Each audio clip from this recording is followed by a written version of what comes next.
Copyright disclaimer under Section 107 of the Copyright Act of 1976. Allowance is made for fair use for purposes such as criticism, comment, news reporting, scholarship, and research. Fair use is a use permitted by copyright statute that might otherwise be infringing. Nonprofit, educational, or personal use tips the balance in favor of fair use. From the earliest Old Testament kings.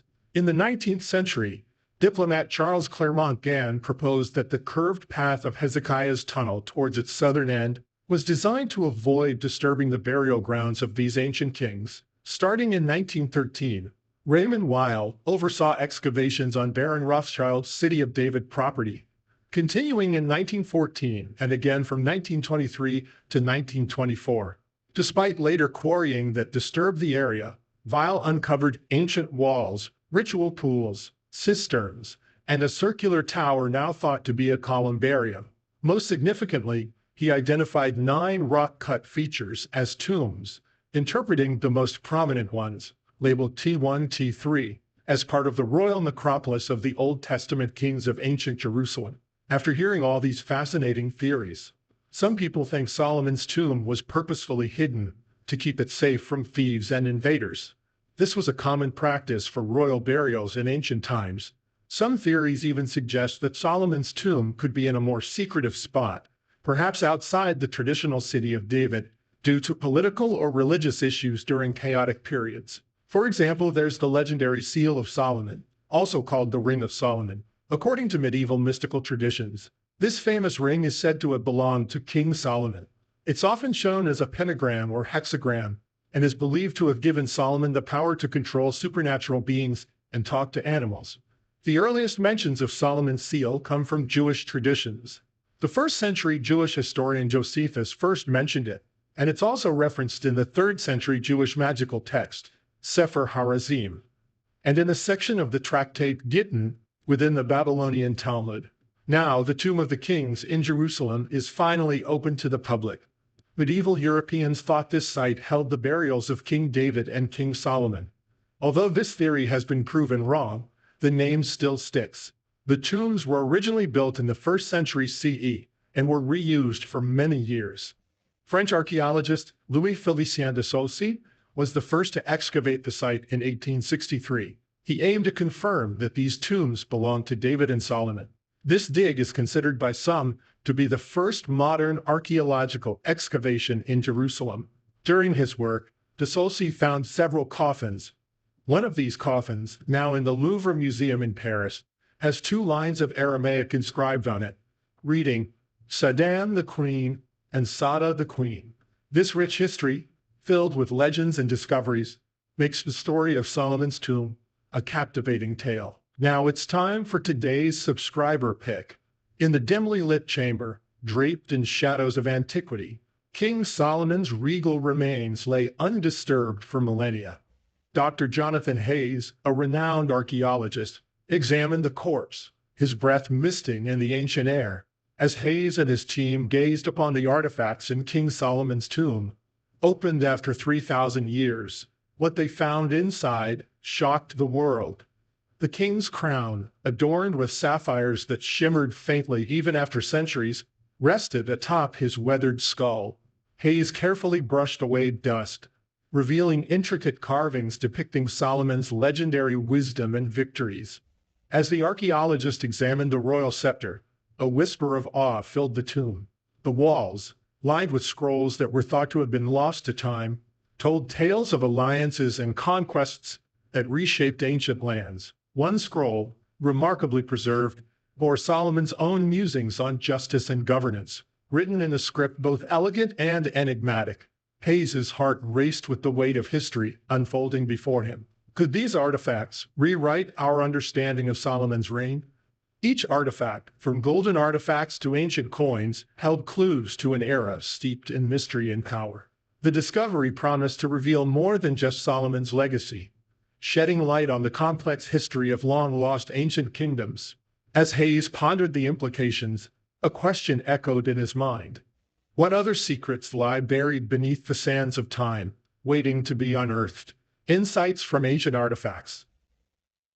In addition to theories and speculations, certain artifacts discovered in the city of David offer intriguing hints about the possible location of King Solomon's tomb. Among these artifacts are bullae and seals inscribed with names from biblical times, dating back to Solomon's era. These discoveries provide captivating clues that point towards where his burial place might be. A bulla is a small token made of clay or soft metal, historically used for authentication and to ensure documents could not be tampered with.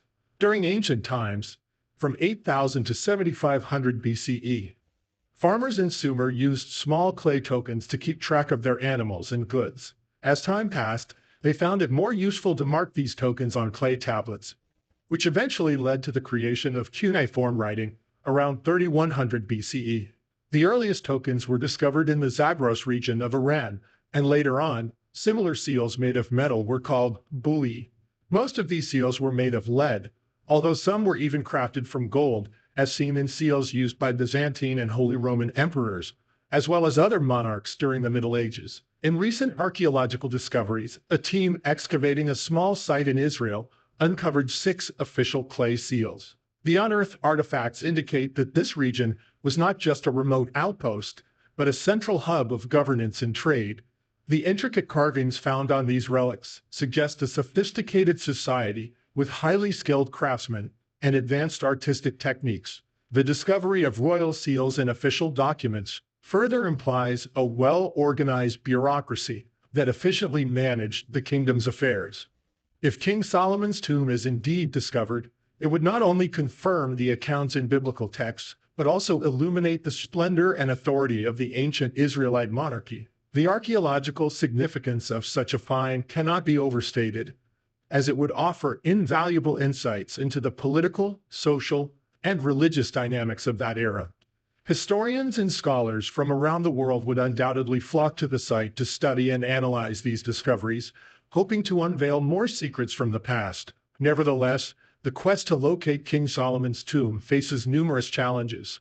The rugged terrain and ongoing political instability in the region present obstacles to archaeological exploration.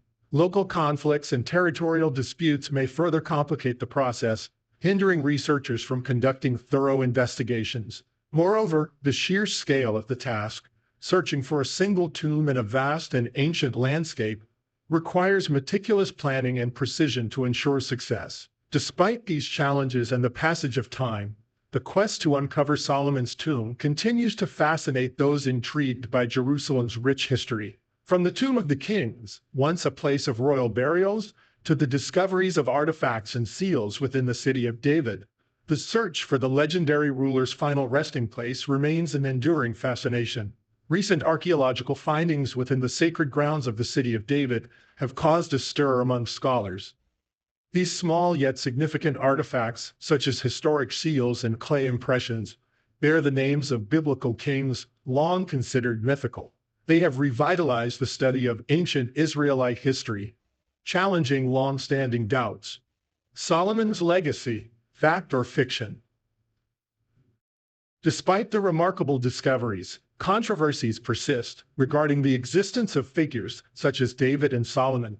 For example, excavators assert they have unearthed Solomon's stables at Megiddo, a site linked to the biblical narrative of Armageddon.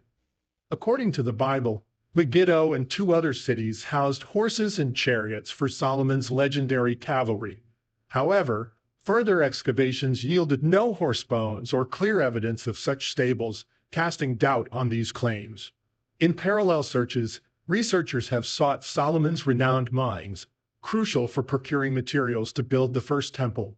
Many attempts have yielded little, yet a 2017 study identified extensive ancient copper mining in nearby Jordan, dating to a period aligning with Solomon's reign.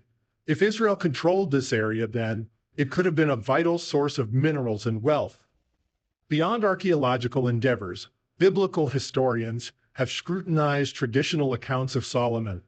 The text includes extraordinary claims, such as Solomon having 700 wives and 300 concubines over his lifetime, a number that stretches reality. One of these wives purportedly was the pharaoh's daughter, yet Egyptian records do not confirm such a union. Scholars suggest Egyptian pharaohs were cautious about marrying off their daughters, fearing political repercussions. However, one of the most questionable assertions, according to critics, is that Solomon possessed an impressive 1,400 chariots, implying a military force capable of competing with other major civilizations. Despite the absence of tangible evidence for Solomon's stables, an inscription commemorating a military victory and references in the Bible assert that the Egyptian pharaoh Shishak invaded Israel, ransacked Jerusalem, and plundered all the treasures from the first temple just 5 years after Solomon's death. The rapidity of this conquest suggests an effortless triumph, which raises doubts about the true military prowess of the ancient Israeli kingdom during that era. Such grandiose claims have led some scholars of biblical history to propose that the legendary strength attributed to Solomon was possibly exaggerated by historians many centuries later, aiming to elevate their civilization to the stature of other renowned kingdoms. How do you think the discovery of Solomon's tomb could reshape our understanding of ancient history and biblical narratives? Let us know your opinions in the comments below.